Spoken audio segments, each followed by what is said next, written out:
الحمد لله رب العالمين والصلاة والسلام على سيد الأنبياء والمرسلين اما بعد. عزیز بھائیو، آج سنن ابن ماجہ کے اندر ایک روایت نظروں کے سامنے گزری،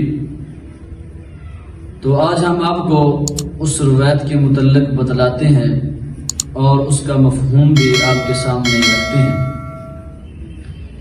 حضرت مالک بن ربیع الساعدی فرماتے ہیں، رسول اکرم صلی اللہ علیہ وآلہ وسلم کے پاس ایک شخص آیا اور آ کر اس نے سوال کیا، یا رسول اللہ صلی اللہ علیہ وآلہ وسلم، میرے والدین اس دنیا فانی سے جا چکے ہیں،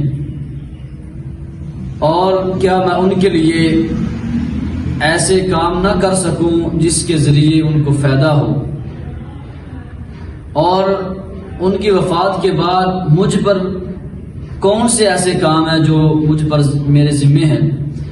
رسول اکرم صلی اللہ علیہ وآلہ وسلم فرماتے ہیں، 4 کام آپ نے کرنے ہیں.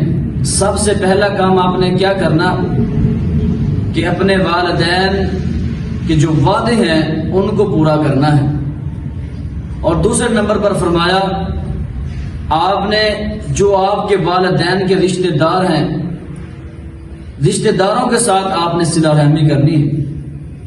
اور تیسرے نمبر پر رسول اکرم صلی اللہ علیہ وآلہ وسلم فرماتے ہیں، آپ نے جو آپ کے والدین کے دوست ہیں، آپ کے والد کے جو دوست ہیں، ان کے ساتھ آپ نے عزت اور وقار کے ساتھ پیش آنا ہے.